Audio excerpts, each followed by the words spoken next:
حضرت امام مہدی کے بارے میں لوگ ہم سے بات پوچھتے ہیں کہ امام مہدی کا ذکر قرآن کریم میں آیا ہے کہ وہ آخر زمانے میں آئیں گے؟ تو یہ لفظ تو قرآن کریم میں نہیں ہے۔ تو کچھ منکرین حدیث کی یہ چال ہے، وہ کہنا شروع کر دیتے ہیں جب قرآن میں ہے نہیں تو تسی مندے کیوں ہو؟ تو انہیں سمجھانے کے لیے بڑی آسان ترتیب ذہن میں رکھنا، انہیں کہو جو نماز آپ شروع کرتے ہو پہلے کیا پڑھتے ہو؟ سبحانک اللہم۔ قرآن پاک میں ہے سبحانک اللہم و بحمدک و تبارک اسمک و تعالی جدک و لا الہ غیرک، ہے؟ تو پھر کیوں پڑھتے ہو؟ اچھا آگے چلتے ہیں۔ آپ جو نماز میں آمین کہتے ہیں، یہ آمین کا لفظ قرآن کریم کے آیات میں موجود ہے؟ آمین کیوں کہتے ہو پھر؟ یہ تو موجود نہیں ہے۔ اچھا یہ سمیع اللہ لمن حمدہ ربنا لک الحمد، یہ سبحان ربی الاعلیٰ سبحان ربی العظیم کی تسبیحات دو سجدوں کے درمیان نوافل میں رب اغفر لی ورحمنی، یہ قرآن کریم میں ہے؟ تو پھر چھوڑ دیں۔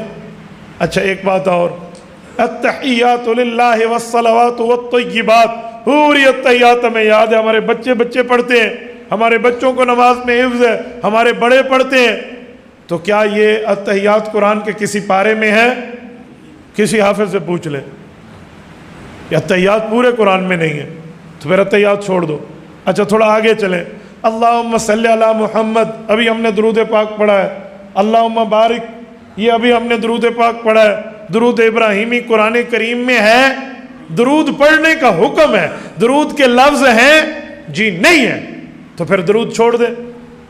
تو یہ عجیب دنیا بن چکی ہے جو ہمیں کہتی ہے امام مہدی کا نام قرآن میں نہیں ہے لہذا چھوڑ دو۔ اس کا مطلب یہ ہے کہ قرآن کریم میں نماز کی اکثر الفاظ نہیں ہے تو پھر نماز بھی چھوڑ دے۔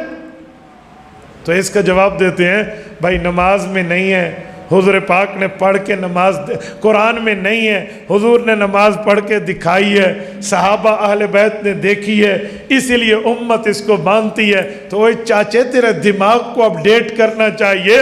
اسی صحابہ اہل بیت نے پیغمبر سے حضرت امام مہدی کے ظہور کا عقیدہ سمجھایا اور امت کو سمجھایا۔ تو یہ ہمیں آپ لاجک نہ سمجھایا کریں کہ قرآن کریم میں نہیں ہے تو چلو چھاڑ دو، یوں نہیں ہو سکتا۔ اچھا میں ایک بات سمجھانے کے لیے کہتا ہوں، پوری شریعت میں نہ ہو پھر جرم ہے کہ یہ بات پوری شریعت میں نہیں ہے۔ قرآن کریم تو شریعت کا ایک حصہ ہے، قرآن کریم شریعت کا ایک حصہ ہے۔ شریعت کے حصے میں پیغمبر کی احادیث کہاں جائیں گی بھائی؟ صحابہ کا اجماع و اتفاق کہاں جائے گا؟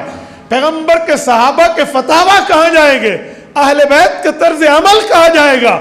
اور یہ پوری ترتیب جو امت کے ماہرین صحابہ کرام کے شاگرد پیدا ہوئے اور انہوں نے دنیا کو دین لکھ کے صحابہ سے سمجھ کے دیا ہے، جیسے صحابہ کے شاگردوں میں حضرت امام اعظم ابو حنیفہ رحمہ اللہ کا نام ہے، ان جیسے بندوں کی تحریرات کو آپ کہاں لے جاؤ گے؟ تو بھائی صرف قرآن کی بات آپ نہ کریں، قرآن کریم ہمارے ایمان کا حصہ، محور، مرکز، بنیاد، لیکن قرآن کریم نے جو باتیں بتائی ہیں حضور کی احادیث اور صحابہ نے اس کی تشریح سنائی ہے۔ تو ہمیں یہ جملہ نہ کہنا۔ اچھا اس پر ایک بات مزید، حضور علیہ السلام کے دور میں ایسا واقعہ ہوا کہ اللہ کے رسول کے ذہن میں ایک بات آئی اور حضور پاک نے وہ ارشاد فرما دی۔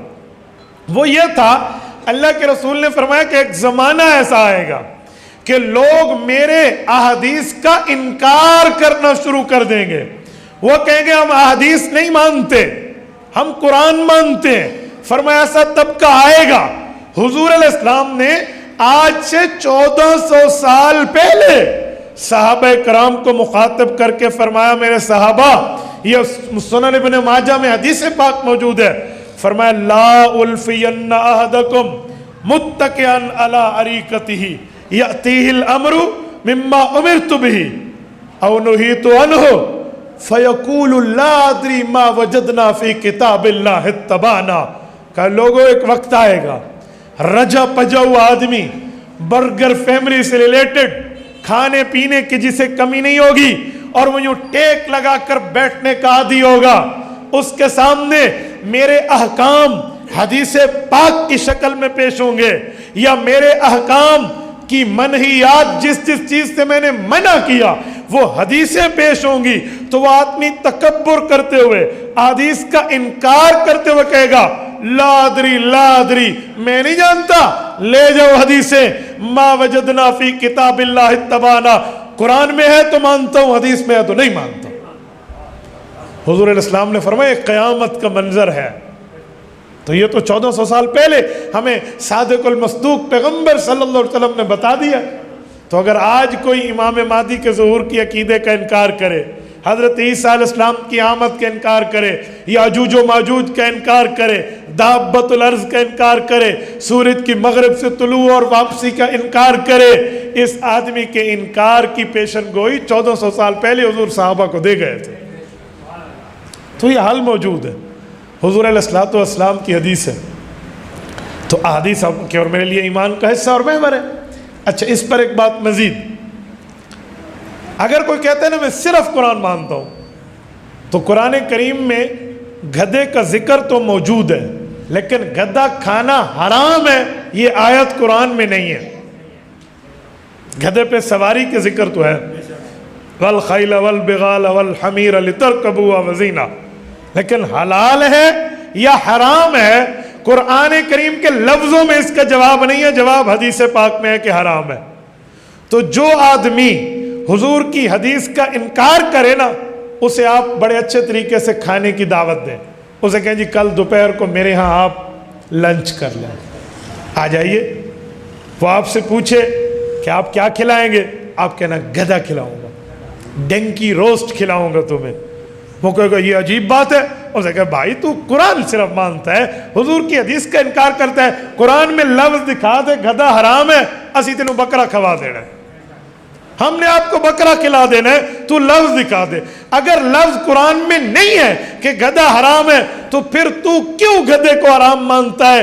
جب کھانے کی باری آئی تو نے گدھے کے حرام ہونے کا فتویٰ دیا حدیث کی بنیاد پہ، جب باقی عقائد کا ذکر حدیث میں تھا اس وقت تیرے ماتھے پہ 12 کیوں بجتے ہیں؟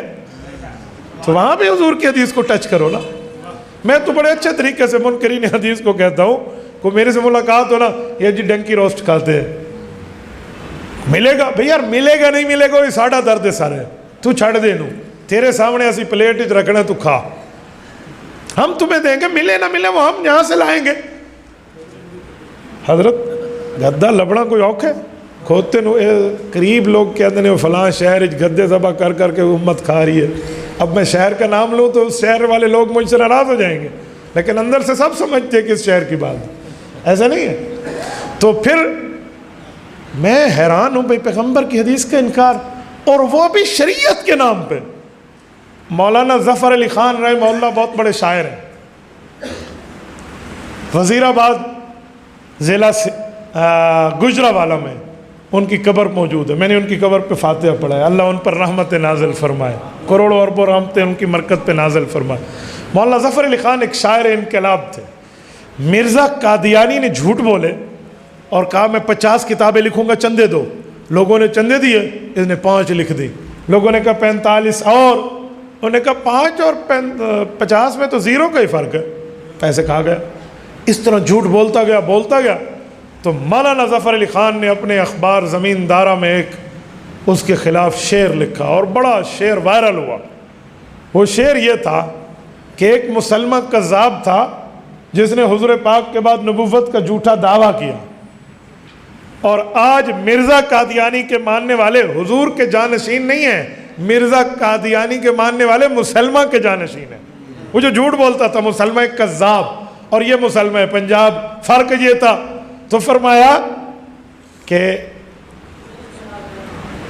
مسلمہ کے جانشین گرا کٹوں سے کم نہیں، گانڈ کپ، گرا کٹوں سے کم نہیں، کتر کے جیب لے گئے پیغمبری کے نام سے۔ لوگوں کے پیسے کھا گئے نبوت کے نام پہ۔ ان کا بھی یہی حال ہے، جو امام مہدی کے ظہور کا انکار کر رہے ہیں یا باقی پیشین گوئیوں کا انکار کر رہے ہیں، یہ شریعت کے نام پہ لوگوں پر گرا اور ان کے اوپر جو ہے نا کیا کہتے ہیں وہ ضرب چلا کے ان کی جیب کٹی اور ان کے ایمان کٹی کی سازش کر رہے ہیں۔ تو بھائی ایسا نہیں ہے، ایسا نہیں چلے گا۔ بات وہ ہوگی جو دلیل